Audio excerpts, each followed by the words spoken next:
예수님께서 이 잡히시던 그 날 전에 우리 마태복음 25장 말씀을 하시고서 잡히셨는데, 마태복음 25장 말씀을 한번 펼쳐보실까요? 뭐 읽지는 않고 펼쳐보고, 마태복음 25장 내용이 어떤 내용인가 하면은 세 가지 내용이 있습니다. 첫 번째가 1절 말씀부터 쭉 보시면은 13절까지 열처녀 비유가 예수님께서 하신 말씀이 첫 번째입니다. 그리고 14절부터 또 쭉 보시면은 말씀에 그 30절까지가 이제 그 달란트 비유, 세 종에게 5달란트, 2달란트, 1달란트를 맡기고서 주인이 타국으로 멀리 갔다 왔다 하는 내용의 비유입니다. 그리고 이제 세 번째가 31절부터 그 마지막 절까지 있는 그 양과 염소의 비유가 이제 나옵니다. 어떤 사람이 양이고 어떤 사람이 염소인지에 대해서 말씀을 하는데, 33절에 양은 그 오른편에, 염소는 그 왼편에 두리라 하면서 말씀하신 것이 이 마태복음 25장의 내용입니다. 그러니까 이 세 가지 그 예수님의 비유의 말씀을 하신 다음에 그리고서 이제 잡히신 거예요. 그러면은 이 세 가지 비유를 하신 그 비유를 보게 되면은 열처녀 비유, 우리가 잘 아는 것처럼 5명은 기름을 잘 예비했고 5명은 기름을 예비하지 않았습니다. 그러면서 결론적으로 하신 말씀이 깨어있으라, 그런즉 깨어있으라, 너희는 그 날과 시를 알지 못하느니라 하면서 말씀하십니다. 또 달란트 비유는요, 5달란트, 2달란트, 1달란트를 맡기고 갔는데, 여러분 이 달란트가, 1달란트가 어느 정도인가 하는 것을 예전에 한번 설명을 드렸었죠. 약 2억 원 가까이, 1억에서 2억 사이인데 2억 쪽에 더 가까운 돈을 맡겨두고 간 겁니다. 그런데 그 5달란트 받은 사람, 2달란트 받은 사람은 5달란트는 5달란트 남기고 2달란트는 2달란트 남겼는데, 1달란트 받은 사람은 그것을 땅에다 묻어놨어요. 그래서 예수님께서 말씀하시기를 차라리 그 은행에다가 맡겨놨으면은 이자라도 나왔을 텐데 왜 땅에다 묻어놨느냐, 악하고 게으른 종이다 하면서 그 1달란트 받은 사람을 책망하는 모습이 그 말씀, 달란트 비유에 나오는 말씀입니다. 그리고 그 달란트를 빼앗아 가지고 5달란트 받은 사람에게 주고, 그 다음에 이 달란트를 맡겼던 종은 바깥 어두운 데로 내어 쫓습니다. 자, 세 번째가 잘 아시는 양과 염소의 비유인데, 양은 오른쪽에, 염소는 왼쪽에다 놓는데요. 무엇을 가지고 양과 염소를 구분했느냐 하게 되면은 예수님이 굶주릴 때 예수님에게 그 먹을 것을 주지 않았고, 또 목마를 때 마실 것을 주지 않았고, 헐벗었을 때 입을 것을 주지 않았다.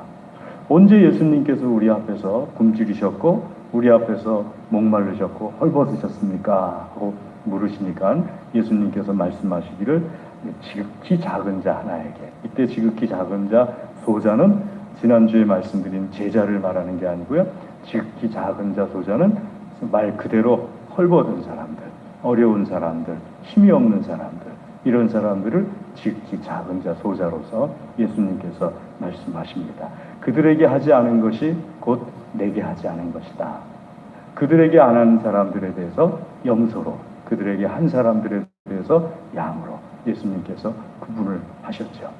자, 이 세 가지 비유에서 그 공통점이 있는데, 공통점이 무엇인가 하면요, 첫 번째는 주인이 갑자기 돌아온다는 거예요. 예상치 않은 시간에 주인이 돌아온다는 거예요. 그리고 예상치 않은 시간에 돌아와가지고 갑자기 돌아와서 회개하자. 이 회개라는 것은 그 우리가 기독교인들이 회개합니다 하는 그 돌이킨다는 뜻이 아니고 그 계산하자는 뜻이에요. 너 얼마나 남겼느냐? 너 얼마나 기름을 준비했느냐? 너 얼마나 어려운 사람들을 도와줬느냐? 그걸 가지고 이제 회개를 예수님께서 갑자기 오셔가지고 하신다는 거예요. 그러니까 우리가 이 땅에 있는 동안에 예수님께서 언제 오실는지 알지 못하고, 그러면서 먼 훗날 예수님께서 오실 것이라고 생각하고 어려운 사람이 있어도 돕지 않고, 또 기름을 준비해야 되는데 기름을 준비하지 않고, 또 달란트를 맡겨놨는데 달란트를 사용하지 않고 묻어두기만 하고, 그러면은 갑자기 예수님께서 오셔가지고 너 네 눈앞에 어려운 사람이 있었는데 왜 힘껏 돕지 않았냐? 너 네 눈앞에 내가 달란트를 맡겨주셨는데 왜 그 달란트를 활용해서 달란트를 이렇게 열매 맺게 하지 않았느냐? 너 왜 그 시간 있을 때 기름을 잘 준비해서 신랑을 맞이할 준비를, 예수님 맞이할 준비를 하지 않았느냐 하면서 회개를 한다고 말씀하세요. 이게 첫 번째 공통점입니다. 그리고 두 번째는 그 회개에 의해서 그 상을 받는 사람과 심판을 받는 사람이 있습니다. 왜냐하면은 회개할 때 준비하지 못한 사람이 있고 준비한 사람이 있을 것 아닙니까? 과거에는 우리나라 그 교인들이 참 어려운 사람 돕는데 참 열심히, 교회가 열심이었어요. 여러분, 성미라는 것이 요즘은 없지 않습니까? 그런데 과거에는 성미라는 것이 있었어요. 여전도회가 아마 제일 잘한 사업 중에 하나가 성미 사업일 거예요. 그러니까 밥을 준비하는데 그 밥을 한 숟가락을 준비할 때마다 이렇게 떠가지고 그 모아놓는 거예요, 쌀을. 그리고서 그것을 주일날 가지고 와서 쌀통에다가 다 부어넣어가지고 그 어느 정도 되면은 그걸로 어려운 사람들을 돕고 힘든 사람들을 돕고 하는데 그 여전도회가 그 일에 힘썼습니다.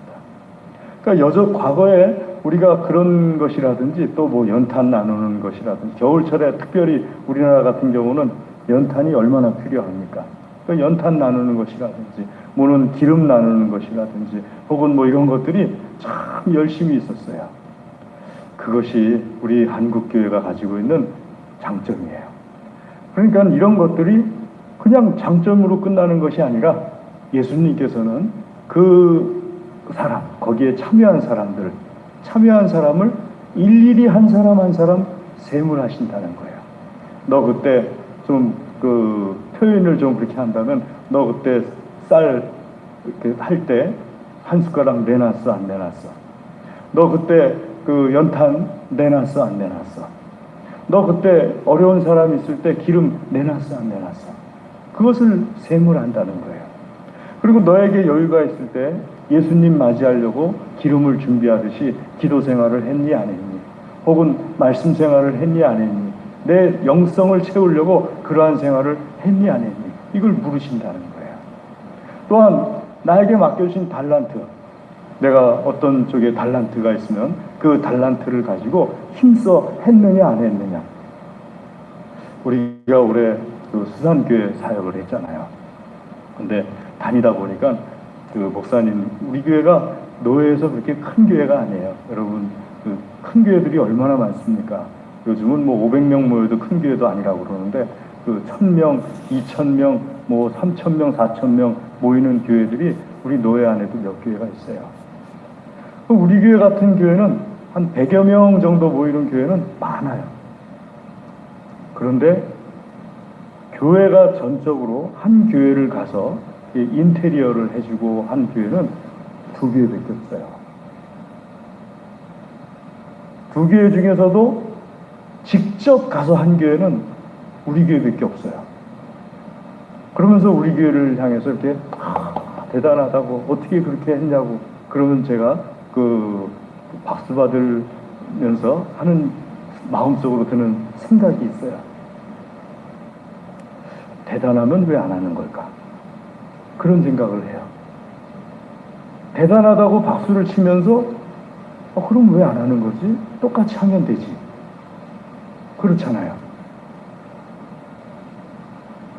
하나님께서 분명히 교회들을 전체도 그것에 대해서 심판하시고 회개하시겠지만은 각 사람이 거기에 대해서 심판받고 회개받을 거예요.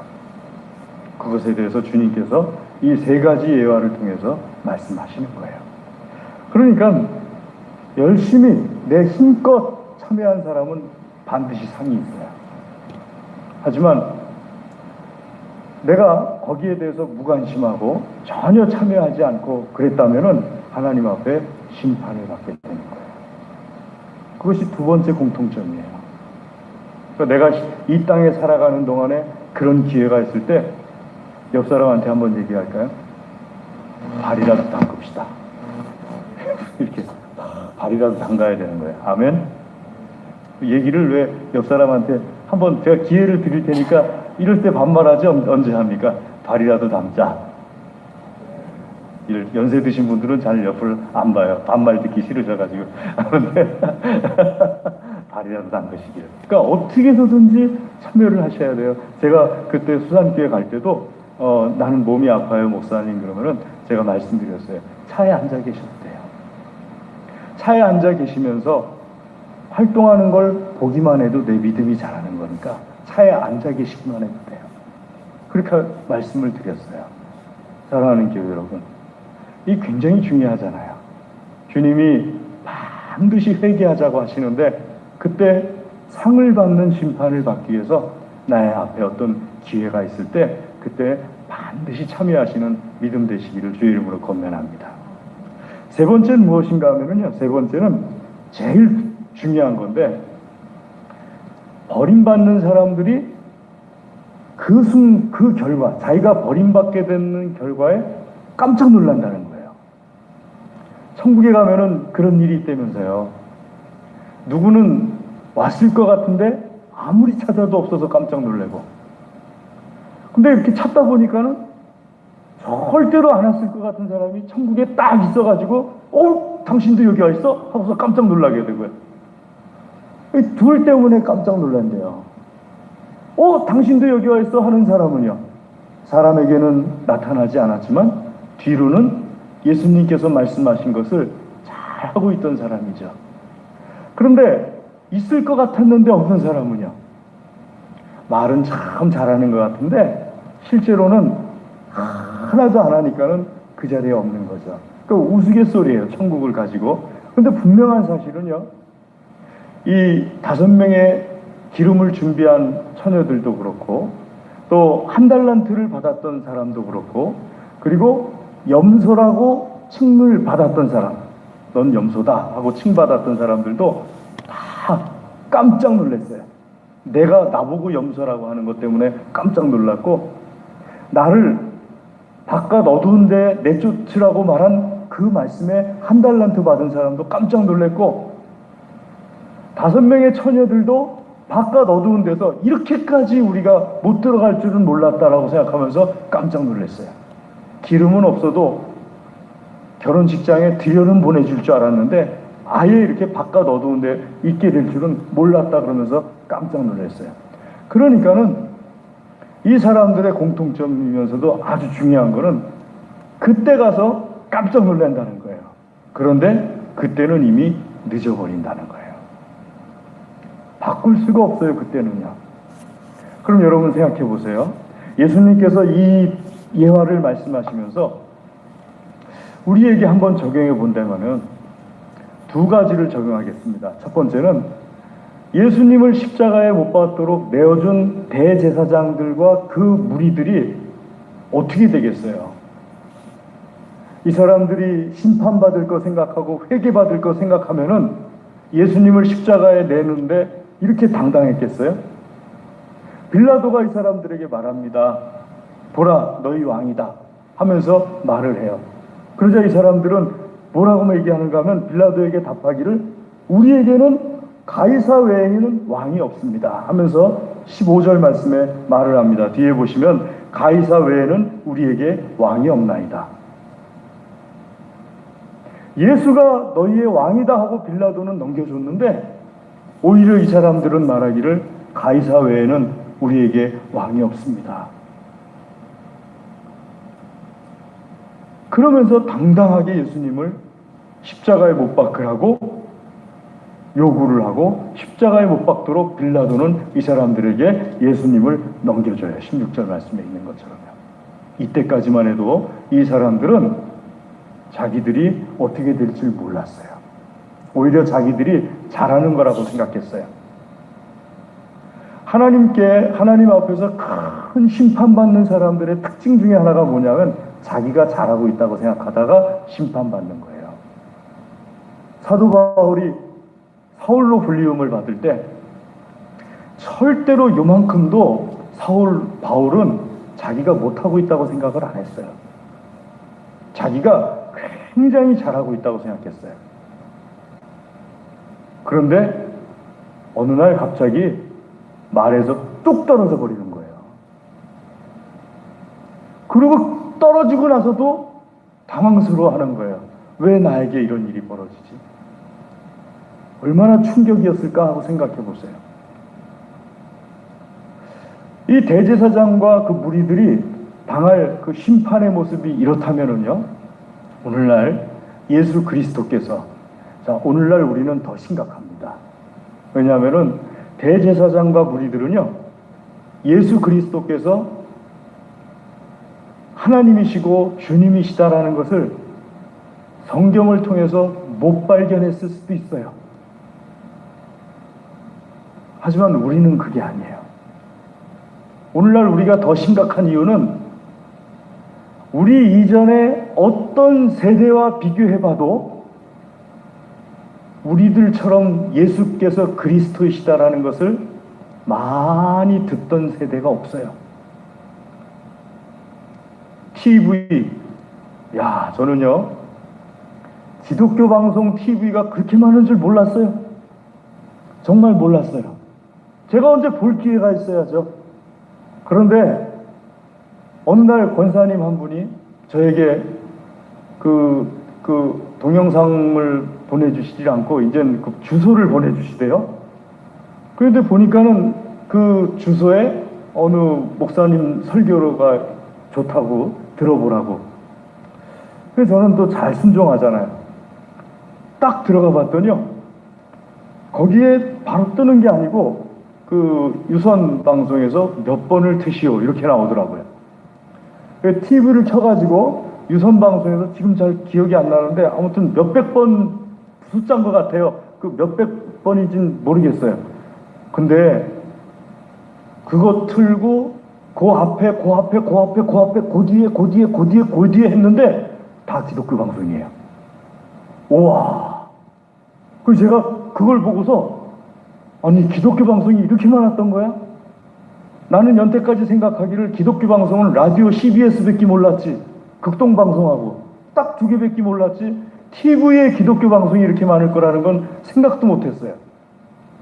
말은 들었어요. 그 기독교 방송에 나가려면은 그 일주일 하려면 얼마 내야 되고 한 편 하려면 얼마 내야 되고 그런 말은 들었어요. 그런데 본 적은 없어요. 와. 어떤 분은요, 신방을 갔는데 하루 종일 기독교 방송을 틀고 있어요. 목사님들도 얼마나 다양하게 말씀을 전하는지 몰라요. 그래서 제가 그때 느꼈어요.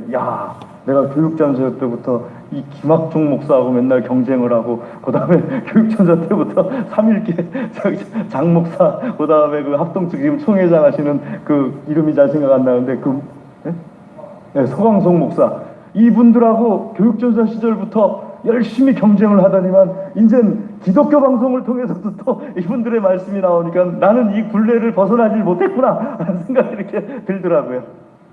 그 정도로 듣고 싶은 분이 있으면 그냥 얼마든지 하나님 말씀을 들을 수가 있어요. 그래서 위험하다는 거예요. 그래서 뭐가 위험하냐? 그거 듣는 게 위험하다는 게 아니고요, 그렇게 많이 들으면서도 하나님 말씀대로 살질 않으니까 위험하다는 거예요. 성경도 그렇게 쉽게 접할 수 있고, 앱을 통해서 얼마든지 접할 수도 있고, 기독교 방송, 라디오, 이런 여러 가지 방법을 통해서도 얼마든지 성경 말씀을 접하면서도 예수께서 그리스도이심을 고백하는 삶을 아주 인색하게 하기 때문에 더 위험하다는 거예요. 차라리 모르니까는 그렇다고 생각을 할 수가 있죠. 모르고 지은 죄는 도피성이라도 줘요, 하나님께서. 알면서 지은 죄는요, 도피성에도 못 들어가요.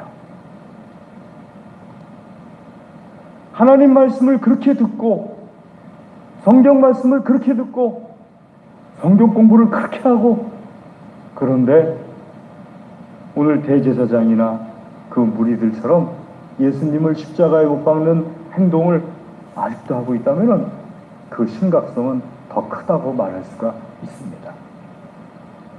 사랑하는 교회 여러분, 신앙을 고백하는 삶을 살아가셔야 돼요. 내가 감동이 오고 내게 정말 찔림이 오고, 제일 중요한 때는 찔림이 올 때예요. 감동이 온다는 것은 때때로 내가 하고 있는 것을 위로받고 있기 때문에 감동 오는 경우가 많거든요. 그런데 찔림은 어떤가요? 내가 안 하고 있기 때문에 찔림을 받는 거예요. 그 찔림이 올 때 이가 그리스도다 하는 그 고백이 내 삶 속에서 일어나야 되지 않습니까? 이럴 때 결단하시고 하나님 앞에 예수 그리스도를 다시는 내가 십자가에 못 박지 않겠다는 결단을 하시면서 내 생활 가운데 하나님께서 말씀하신 예수 그리스도를 알아보는 삶을 살아나가셔야 됩니다. 마지막으로는요, 여러분,